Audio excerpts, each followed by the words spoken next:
안녕하세요. 귀로 여는 세상 영심의 책방 가족 여러분 환영합니다.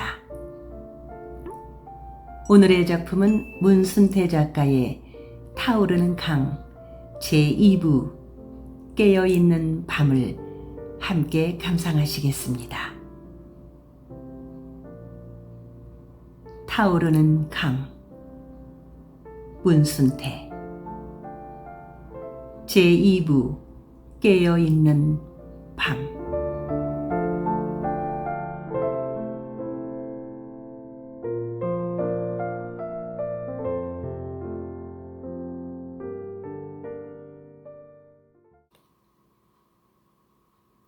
방석호는 대부리가 생각했던 것보다 훨씬 사내다운 데가 있었다.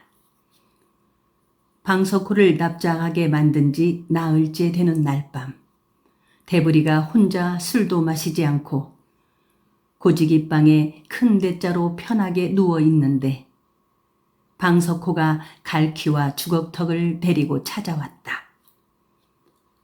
밖에서 인기척이 있기에 문을 열고 나간 대부리는 어둠 속에서 방석호를 보자 뜨끔했다. 세 사람이 한꺼번에 달려든다면 당해낼 도리가 없을 것 같기에 우선 몸을 피하려고 두렵두렵 어둠을 수석여 보았다.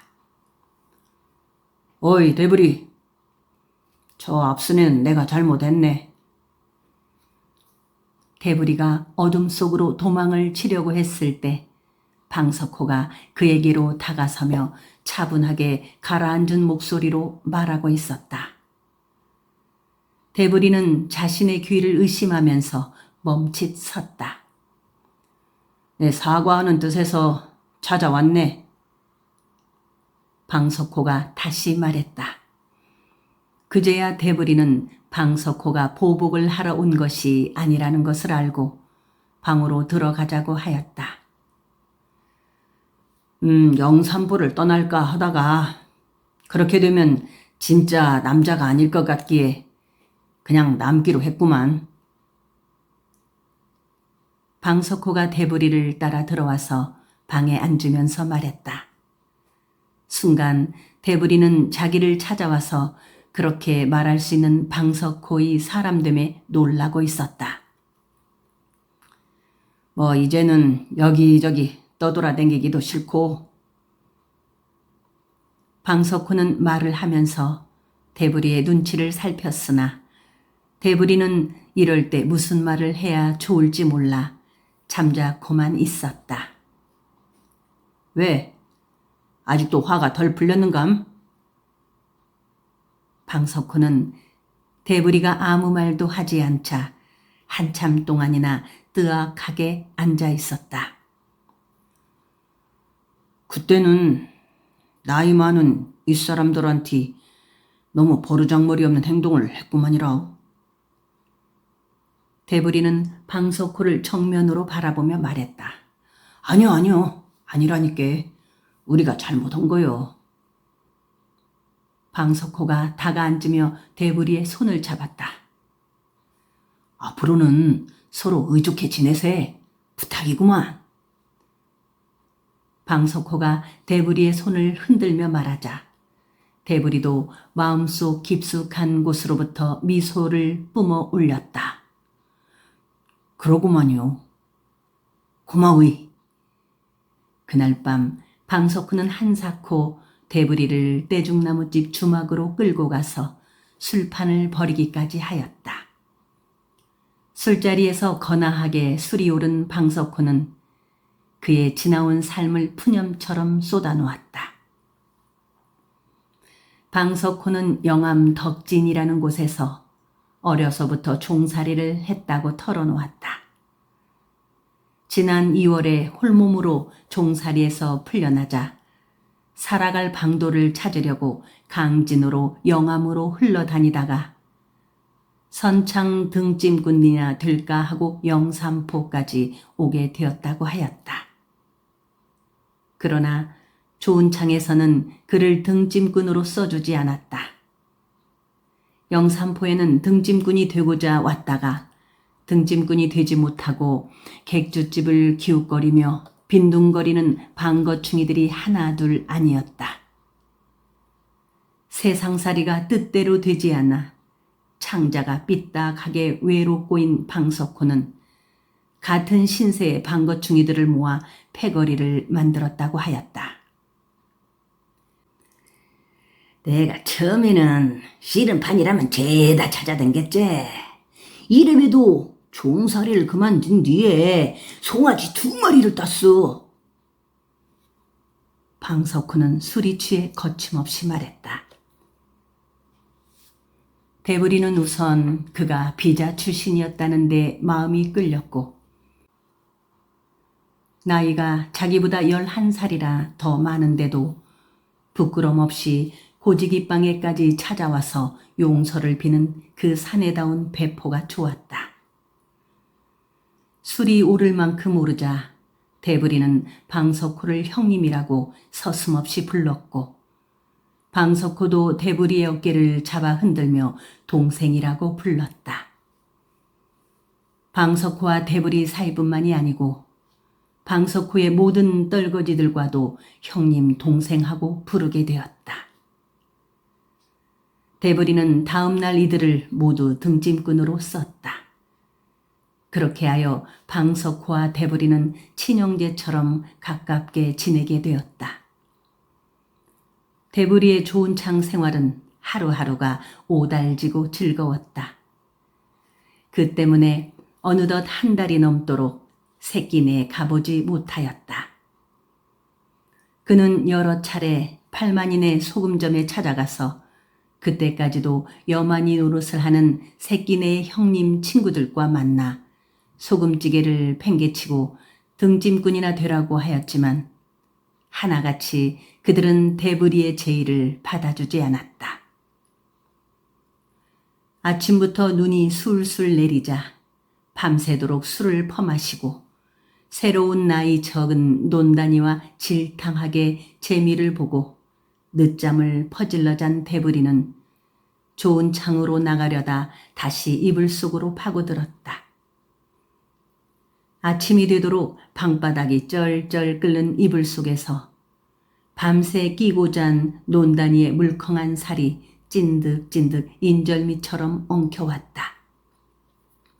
대부리가 이름이 보름달이라고 하는 16살 논다니의 나긋나긋한 허리를 휘감은 팔에 힘을 주자 보름달이 헉 하고 숨을 토했다.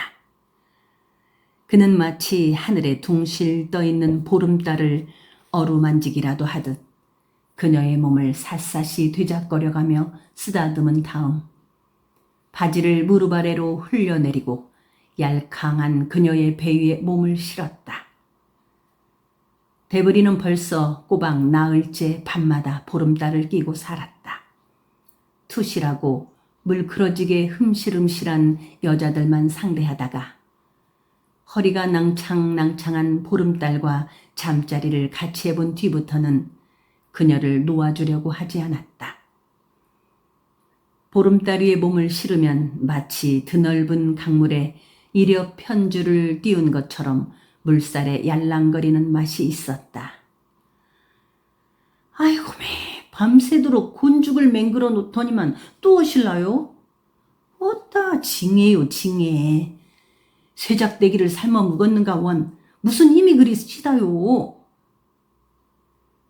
보름달은 가랑이를 쩍 벌리고 희번하게 밝아오는 봉창을 쳐다보며 얼굴을 찡든거렸다. 오늘도 눈이 오니 이 집 말고 할 일이 있어야지. 대부리는 눈 녹은 고사처럼 질척질척한 회음 언저리를 더듬어 쇠막대기 같은 그것을 푹 내질렀다. 그러자 보름달은 헉 하고 모두 숨을 내쉬었다. 대부리가 2 손바닥으로 물동이 바가지만한 엉덩판을 받쳐들고 숨을 들이쉴 때마다 힘껏 끌어당기자 우두둑 우두둑 삭정이 부러지는 듯한 소리가 났다. 오메 오메 내 삭신 다 부러지는 갭이요. 이러다가 숨을 도 못 채우고 죽겠소. 좀 쌀쌀하시오. 오메 장신 끊어지겠네. 보름달은 모두 숨을 계속 헉헉 몰아쉬며 씨부렁거렸다. 자크사 주둥아리 좀 닥치고 있거라. 너는 할 때마다 지랄이같이 왜 그리 말이 많냐? 쥐둥아리로 하는 것도 아닌디. 대부리는 너무 더워 이불을 걷어차며 다그치듯 말했다. 그래도 보름달은 잠시도 입을 닫지 않고 숨가쁜 목소리로 뭐라고인지 계속 시부렁거렸다.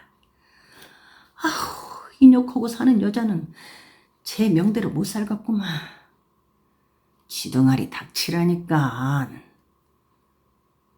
대부리는 너무 더워서 참을 수 없자 바지를 긁어 올리더니 방문을 헐쩍 열어버렸다. 호치마가 가슴 위로 똘똘 말려 올라가 버려 아랫도리가 그대로 드러난 보름달이 소스라치듯 일어나며 호치마를 내렸다. 대부리는 우통을 벗은 채 문턱에 서서 바람을 맞고 있었다. 어느 사이에 눈발이 뚝 그치고 햇살이 퍼져 내려오고 있었다. 눈이 멎었으니 좋은 창으로 가봐야겠다 싶어 윗도리를 찾아 꿰었다. 오늘 밤에도 올 테니까 낮에 실컷 잠이나 자둬. 대부리는 보름달을 향해 말을 던지고 방에서 나가 눈 온 뒤에 윤기 나는 겨울 햇살을 담뿍 받으며 좋은 창 쪽으로 걸음을 재촉했다. 그가 객죽거리 모퉁이 대추나무 아래를 지나려는데 빈터에 사람들이 시끌시끌하게 모여 있었다. 푹 장구 소리도 들렸다. 줄끈이 온 것이다. 객죽거리 모퉁이 널찍한 공터에 사람 키로 서너 길 남짓 됨직한 작수목이 세워지고 공중에 실하고 팽팽한 사합으로 꼰 삼줄이 메어져 있었다. 쩡꿍 쩡꿍 장구 소리가 났다. 연불 타령과 함께 몸피가 가늘고 키가 작달만한 쉰 안팎의 줄끈이 황갈색 저고리에 바지를 입고 관을 쓴 채 작수목을 놓고 부채와 손수건을 들고 천천히 휘청거리며 앞으로 걷기 시작했다. 대부리는 그냥 지나치려다가 그때 마침 줄끈의 재담이 흘러나왔기에 잠시 서서 구경을 하였다.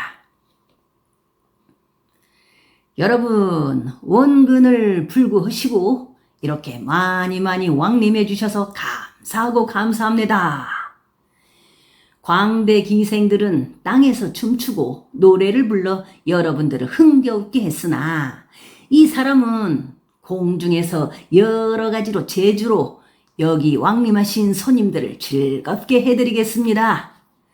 흔디 이쪽에서 저쪽 작수목까지 건너가야 할 터인디 가슴이 도굿대질을 했사니 이거 큰일 났네. 그러하나 연불타령 떡쿵 붙여놓고 이쪽에서 저쪽 작수목까지 건너가 보는디 장이 어렵겠구나.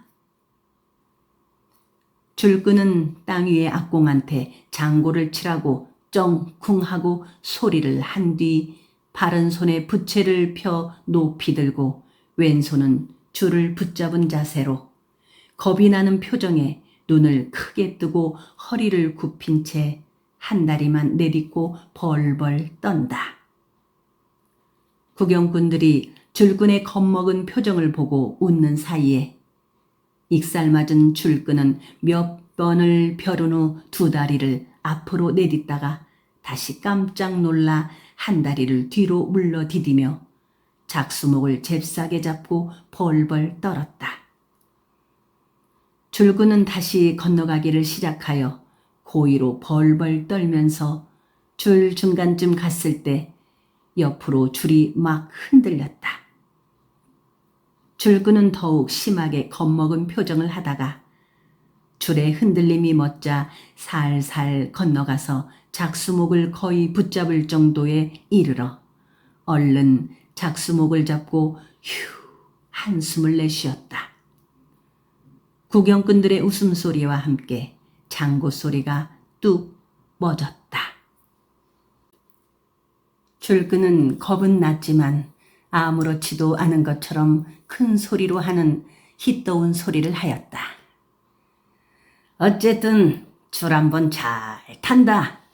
헌디 저기서 여기까지는 무사히 건너왔는디 한 번 건너오고 그만두는 것도 아니고 다시 건너가야 할 터인데 야, 난 자, 또 한 번 건너가 보자. 쫑쿵.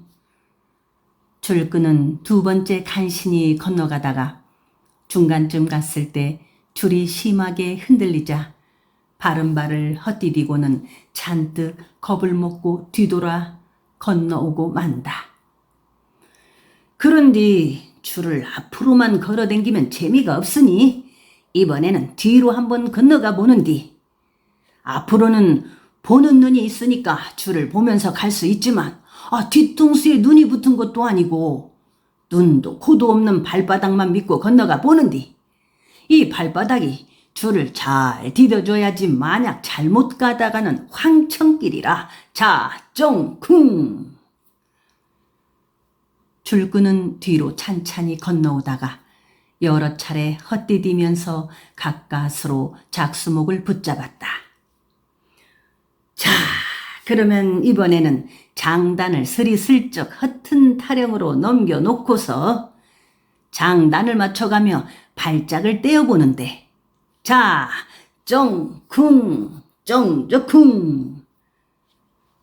줄 위에서 춤이 나올 듯이 장곡가락이 달라졌다. 줄끄는 타령 장단에 맞춰서 부채도 경쾌하게 펴들고 앞으로도 뒤로도 걸어가면서 춤도 추고 앞뒤로 저적거리다가 작수목을 잡곤 하였다. 갑자기 장구 소리가 빨라졌다. 줄끄는 앞으로 종종 걸음을 치며 건너갔다가 다시 뒤로 돌아오다가 중간쯤에서 뒤로 떨어지는 것처럼 털썩 두 발을 헛디뎠다. 이때 구경꾼들이 우 하고 크게 놀랐다.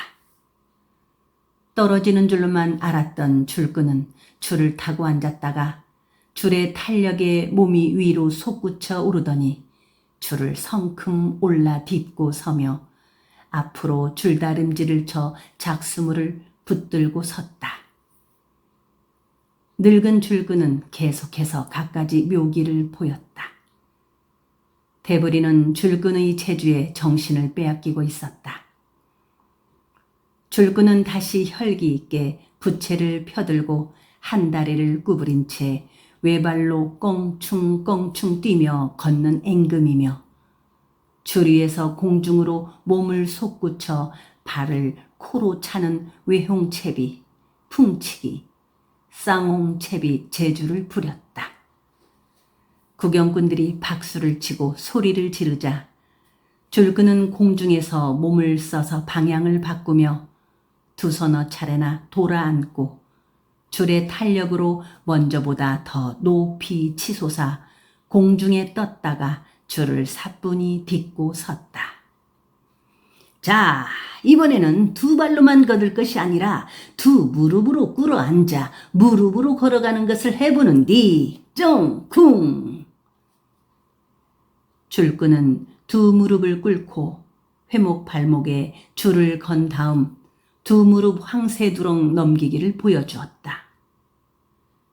이어서 책상 다리를 하고 손가락으로 발가락 새를 후비는 고리환 파내기며 할머니 화장하는 흉내, 갈지자의 노론 양방걸음 흉내, 바람난 여편내 호마궁뎅이 흔들기 등 요절 복통할 재주를 다 부려보였다. 대부리는 줄끈의 재주를 다 구경하고 그냥 돌아서려다가 어쩐지 마음이 찜찜하여 조그마한 대소쿠리를 들고 구경꾼들 사이를 돌며 관람료를 동냥질하는 연화문 살쯤 되엄직한 치자물을 들인 저고리에 검정 두렁 치마를 입은 아이를 불러 줄 타는 노인이 누구냐고 넌젓이 물어보았다. 계집아이는 자랑스러운 듯 제 아버지라고 대답했다. 대부리는 악공들이 작수목을 치우는 동안 늙은 줄꾼한테 가서 탁배기를 한 잔 사겠다고 하여 줄꾼의 딸을 앞세우고 개서 가까운 떼죽나무집 주막으로 되돌아갔다. 대부리는 주모한테 국밥 2그릇과 술을 가져오도록 시켰다. 참 재주가 뛰어나십니다. 잠시 후 사발에 술을 따라주며 대부리가 말하자 늙은 줄끈은 몸에 병이 들어 이제는 줄 타는 것도 힘겹게 되었다고 하면서 갑자기 모두 기침을 토해냈다. 그는 단숨에 술 한 사발을 다 들이켜고 나서야 기침을 참아냈다. 어디가 아프냐고 물어봐도 늙은 줄끈은 가르쳐주지 않고 거푸 술잔만 피웠다. 나야 세상 규경 잘하고 살만치 살았으니 여한인 없지만 저것 땜시 걱정이요.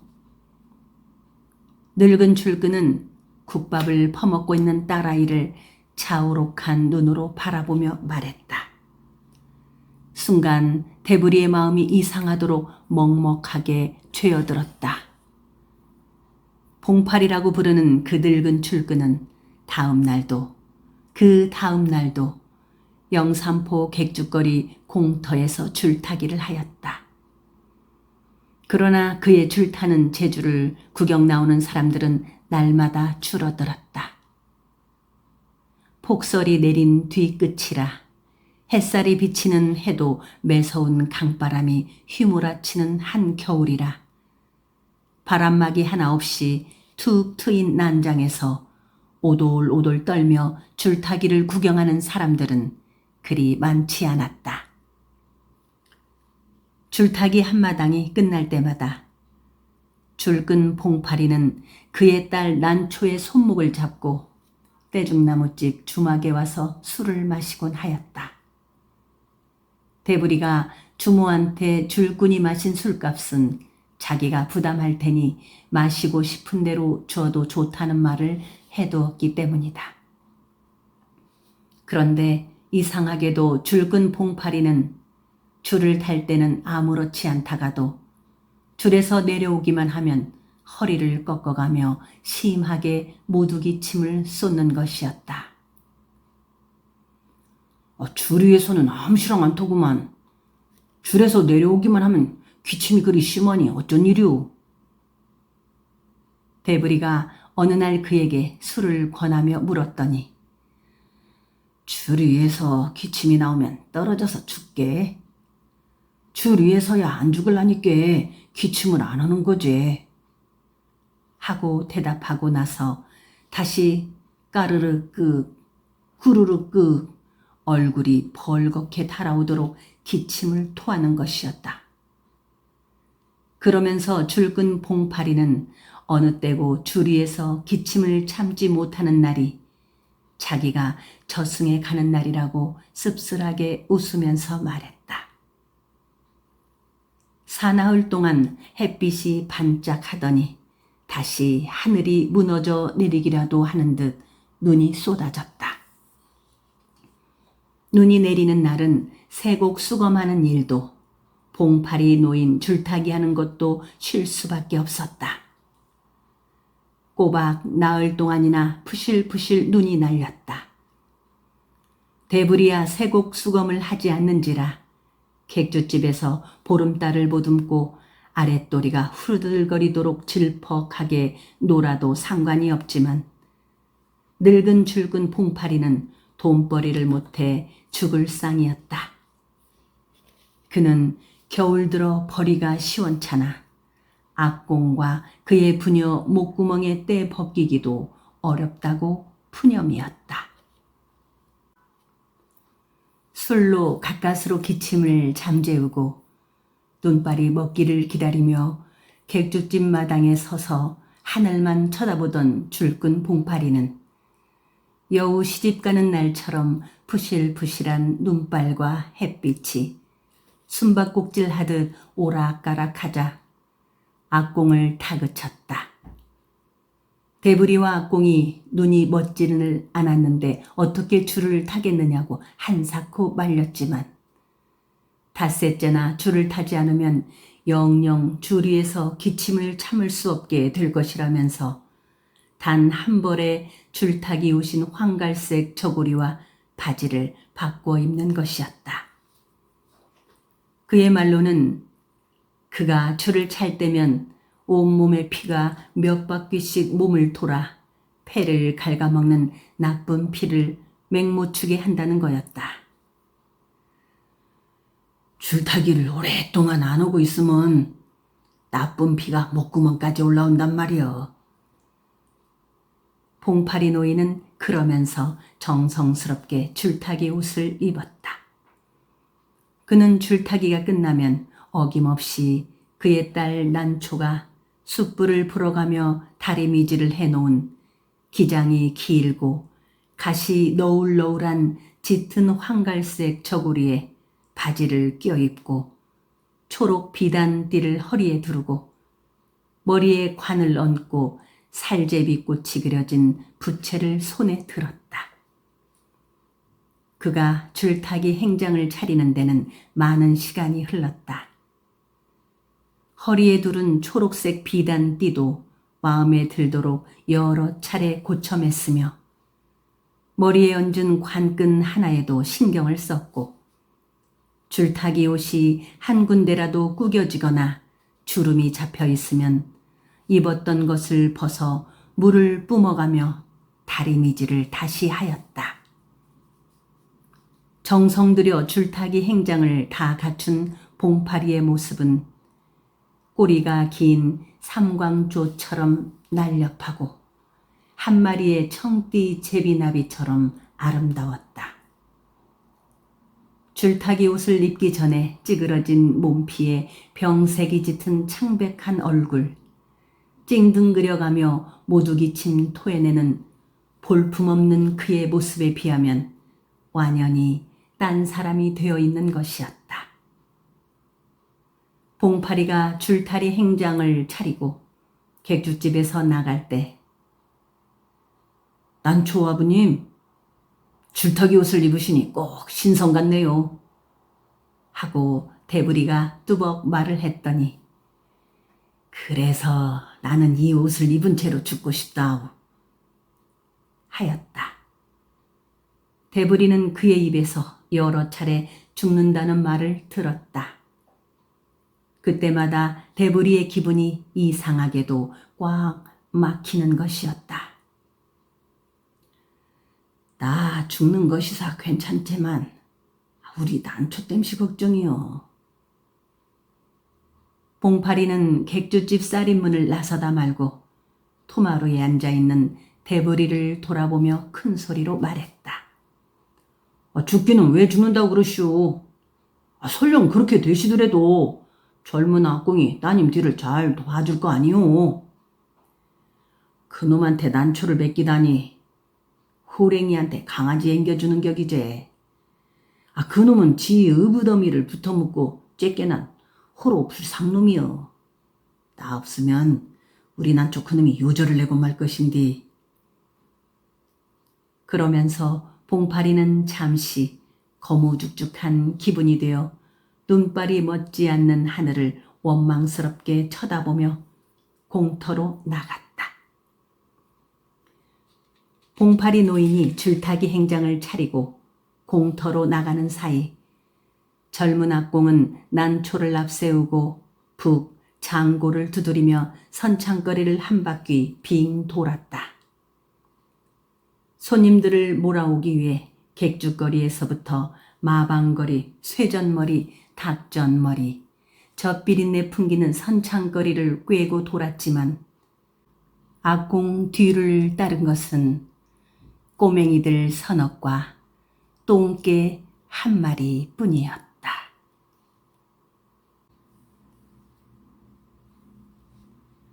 대부리는 객주거리 공터에서 들려오는 장구 소리와 연불 타령을 들으며 보름달의 허벅다리를 베고 반듯하게 누워 있었다. 그의 예감이 걷고 줄끈 봉파리 노인이 줄 위에서 무두기침을 토하며 땅에 곤두박질 치듯 떨어질 것만 같았다. 밖에 여적지 눈발이 치는감? 대부리는 천정을 바라보고 코딱지를 뜯으며 물었다. 봉창이 금세 어둑해진 걸 보니 해님이 숨고 눈발이 치는 게비요. 보름달이 문을 열어보지도 않고 지나가는 말투로 대답했다. 바람도 불제? 대부리가 다시 물었다. 쌩쌩대는 소리 안 들리는 게비요? 보름달은 싱겁게 대답을 하고 나서 잠이 오는지 하품을 쩝쩝 삼켰다. 바람이라도 자야 할 것인디 하는 대부리의 말에 날이 굳으면 오져서 못 살더니 오늘은 참 이상하시구만 하고 보름달이 찍는 소리를 하였다. 걱정이 되어서 안 그러냐?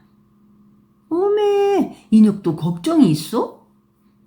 내 걱정이 아니고 줄타는 난초 아버지 땜시 그려. 바람이 불었어 하면 기침을 참아내기가 힘들 텐데. 그 사이에 장고가락 소리가 멎은 듯 싶자 대부리는 잠자다가 악몽을 꾼 사람처럼 벌떡 일어나 앉았다. 장구 소리 안 들리자? 대부리가 귓바퀴를 바짝 세워 일으키며 다급하게 물었다. 아따 왜 그랬었소? 연물 타령 소리도 안 들리자? 내 귀에는 바람 소리뿐이구만. 그때 사립작 쪽에서 숨가쁜 발걸음 소리가 들려왔기에 대부리는 방문을 열고 나가보았다. 젊은 악공이 숨을 헐떡이며 봉파리 노인을 등에 업고 들어왔다. 악공 뒤에 난초가 따라 들어왔다. 무슨 일이오? 난초 아버님이 어찌 됐소? 대부리가 마당으로 뛰어내려가며 물었다. 떨어지고 말았소. 오늘은 안 됐다고 그리 말려도 듣지 않더니 외형 채비를 하다가 기침을 쏟고 떨어지고 말았어요. 젊은 악공은 봉파리 노인을 업고 방으로 들어갔다. 봉파리 노인은 의식을 잃고 있었다. 황갈색 저고리 앞섭과 이번저리에 뱀딸기를 으깨 놓은 듯 붉은 피가 멍울멍울 덩이져 묻어 있었다. 대부리가 의원을 불러왔으나 진맥을 해보더니 가망이 없다는 말만 하고 가버렸다. 난초는 울지도 않고 아버지의 머리밭에 앉아서 목에 두르고 다니던 흰 무명 수건에 흥건히 물을 적셔 줄타기 옷에 묻은 피를 닦아냈다.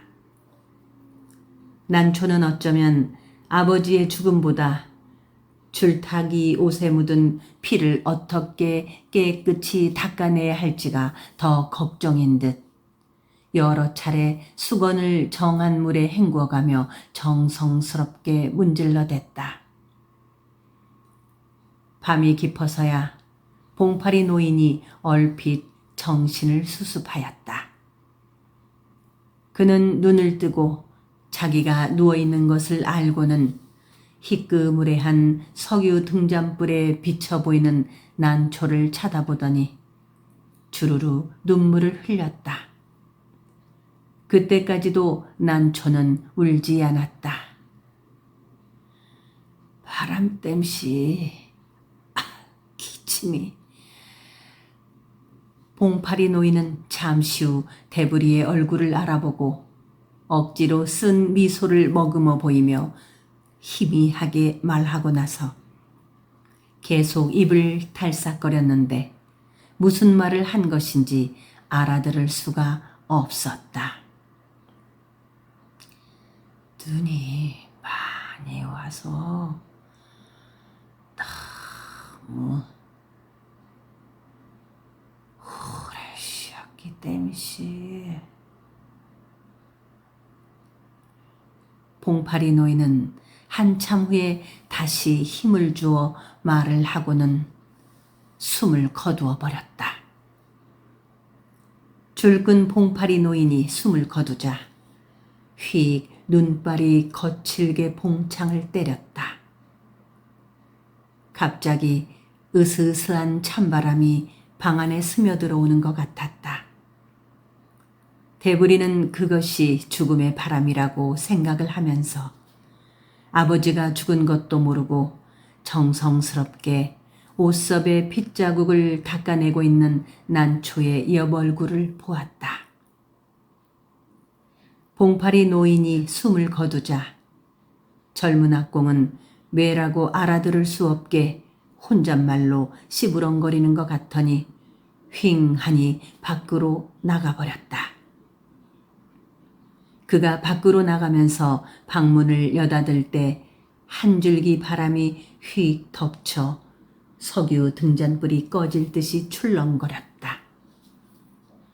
대부리는 난초에게 아버지가 숨을 거두었다는 말을 해주려고 했으나 차마 그 말이 나오지 않아 멀뚱히 앉아있기만 했다. 밖으로 나가고 싶었지만 난초 혼자만 방에 남겨두기가 미안해서 밖에 나간 젊은 악공이 다시 들어오기만을 기다렸다. 그러나 아무리 기다려도 젊은 악공은 다시 들어오지 않았다. 난초야, 이제 그만둬라. 너그 아버지는 돌아가셨어. 대부리는 방안이 너무 고준역한 것이 싫어서 참았던 말을 힘들여 입 밖에 내놓고 말았다. 막상 그 말을 해놓고는 난초가 너무 무서워할까봐 어떤 말로 난초의 마음을 위로하면 좋을까 하고 생각했다. 그러나 난초는 대부리의 말을 들었는지 못 들었는지 눈썹 하나 흐트러짐 없이 지금껏 하던 대로 핏물이 배어든 흰 무명 수건을 여러 차례 헹구어가며 죽은 아버지의 줄타기 옷앞섭을 닦아내고만 있었다. 대부리 생각에 어쩌면 난초는 처음부터 아버지의 죽음을 알고 있으면서도 내색을 하지 않고 있는 것인지도 모른다는 생각이 들었다. 그런 생각이 들자 어린 난초가 갑자기 죽은 그녀의 아버지보다 더 무섭게 느껴졌다. 난초야, 내 말 못 알아들었냐? 대부리가 다시 한번 말을 하자 난초는 핏기 없는 얼굴을 들어 대부리를 쳐다보았다. 너그 아버지가 죽었단 말이다. 대부리는 이상하게도 자기도 모르게 화를 내고 있었다.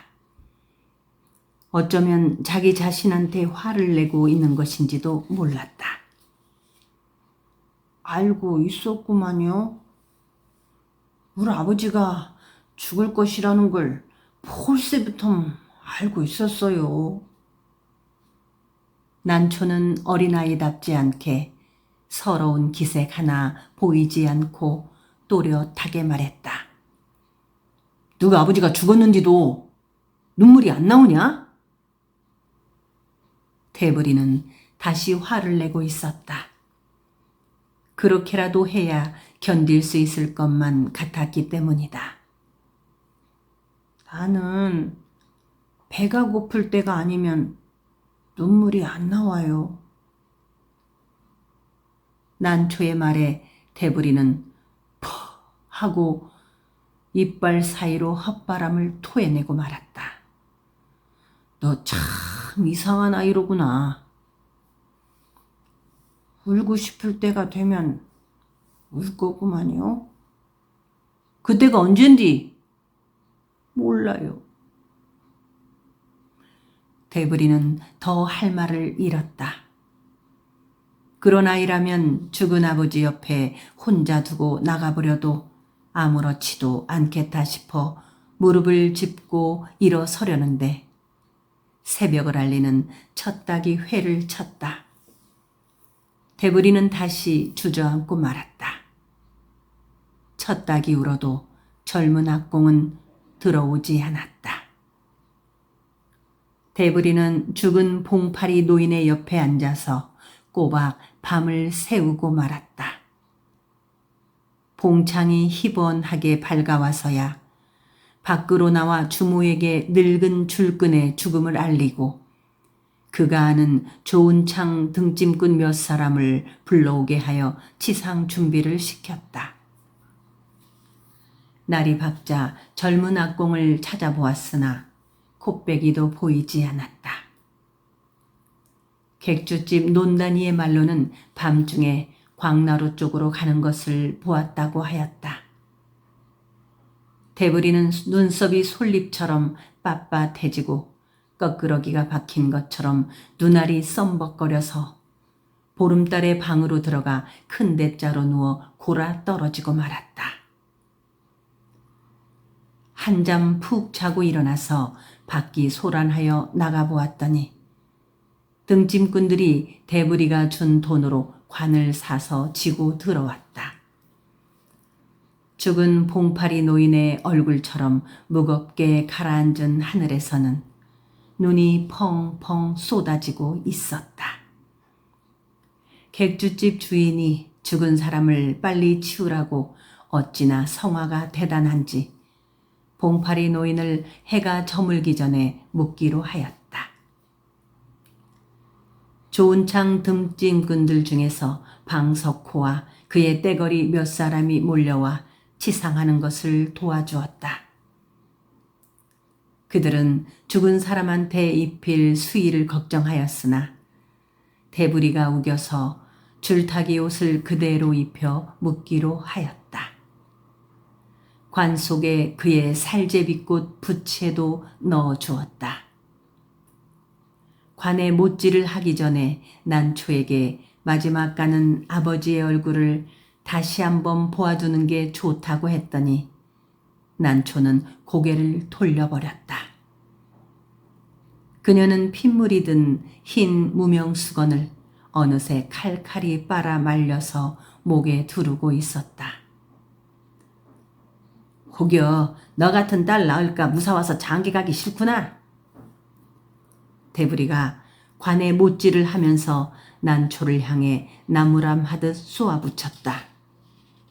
그 악공놈은 어디로 가서 콧배기도 안 벤다냐. 못질을 하고 나서 방구석에 우두커니 서 있는 난초에게 여전히 불컥거리는 말투로 물었다. 나를 데리러 오실 거로구만요.